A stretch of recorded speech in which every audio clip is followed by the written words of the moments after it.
Bonjour et bienvenue à tous sur Dis-nous en plus. Vous étiez déjà arrivé de prononcer un mot et que l'on le comprenne dans un autre sens? Dans cette vidéo, nous parlerons et épinglerons les différentes facettes que peut avoir le mot paka. Pour tout le monde, ce mot est sans contredit parmi les premiers que l'on vient connaître au tout début de l'apprentissage. Mais seulement, nous nous retrouvons des fois perdus au milieu de nulle part lorsqu'un natif en vient à utiliser ce mot de manière à exprimer autre chose qui se trouve être contraire à l'application générale que nous l'accordons lorsque deux personnes se disent adieu ou au revoir. Veuillez donc suivre la vidéo jusqu'à la fin afin de découvrir ces différentes facettes. Et toutefois, si vous n'êtes pas encore abonné, veuillez donc le faire. Sans plus tarder, plongeons dans le vif du sujet. La première facette qu'a ce mot est la plus répandue et la plus connue, d'autant plus qu'il n'y a nul besoin de procéder par des accords, car il traduit simplement le mot français « salut » en termes de séparation. Pour être plus explicite, on dira « au revoir »,« à plus ». Par exemple, Увидимся завтра тогда. On se voit demain alors. Да, давай, пока. Oui, ça marche. À plus. La deuxième facette que renferme ce mot n'est rien d'autre qu'une combinaison du mot paka lui-même et du mot shto, qui veut dire que ou quoi, et dont l'intonation d'une telle combinaison est paka shto, qui signifie pour le moment ou encore pour l'instant. Il s'utilise lorsque l'on veut exprimer dans une action un moment bien défini en vue de l'achèvement de l'action principale. Cependant, il se pourrait que l'on utilise le mot paka dans ce sens sans pourtant le combiner au mot shto. Mais il se caractérise par le fait qu'après lui doivent prendre place un sujet, un verbe et un complément. Par exemple, paka shto ты можешь отдохнуть. Pour l'instant, tu peux te reposer. Paka shto мы ждем зарплату. Pour l'instant, nous attendons le salaire. Пока что я не готов к этому. Pour l'instant, je ne suis pas prêt à cela. Dans cette troisième facette, le mot paka qui veut dire tant que est utilisé comme celui de la première facette du fait qu'il ne subit aucune combinaison.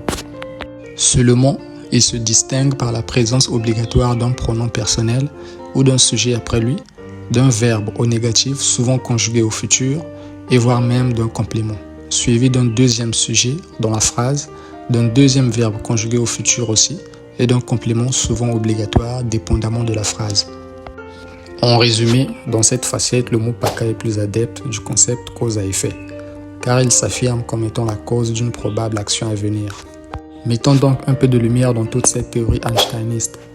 Nous avons donc comme exemple Пока ты не продашь этот дом, тебе не будет покоя. Tant que tu ne vendras pas cette maison, tu ne seras pas en paix. Пока ты не полюбишь русский язык, ты на нем не заговоришь. Tant que tu n'aimeras pas la langue russe, tu ne sauras parler russe. Пока он не поймет это, он не сможет наслаждаться жизнью. Tant qu'il ne comprendra pas cela, il ne pourra pas se réjouir de la vie.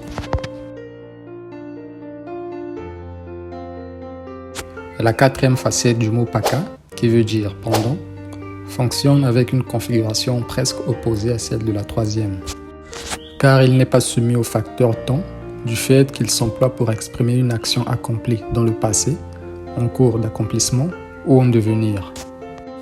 Mais cependant, comme la troisième facette, il est toujours compris dans une phrase où nous notons la présence de deux sujets qui font l'action et dont le premier sujet faisant l'action est toujours placé devant le mot paka. Pour ne pas vous rendre trop intellect avec toute cette théorie, passons donc aux exemples. Пока ты развлекался, он работал. Pendant que tu étais en train de te distraire, il travaillait. Пока ты ленишься, другие занимаются. Pendant que tu fais preuve de paresse, les autres étudient. Пока ты будешь разваливаться в твоей кровати, твои друзья разбогатеют. Pendant que tu seras allongé dans ton lit, tes amis s'enrichissent.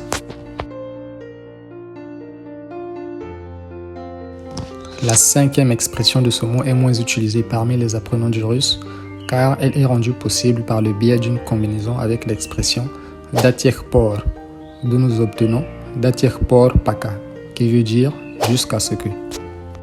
Par exemple, ты не добьешься успеха до тех пор, пока не осознаешь твои поступки. Tu n'atteindras pas le succès jusqu'à ce que tu ne prennes conscience de tes actes. Тебе не будет покоя до тех пор, пока не раскаешься в твоих грехах. Tu ne seras pas en paix jusqu'à ce que tu ne te répandes de tes péchés. Ты не заговоришь на русском до тех пор, пока не начнешь практиковать его. Tu ne parleras pas le russe jusqu'à ce que tu ne commences à le pratiquer. Alors c'est tout les amis pour cette vidéo. J'espère que vous avez vraiment apprécié. Surtout n'oubliez pas de le faire savoir dans les commentaires. Je vous donne rendez-vous dans une prochaine vidéo. Пока!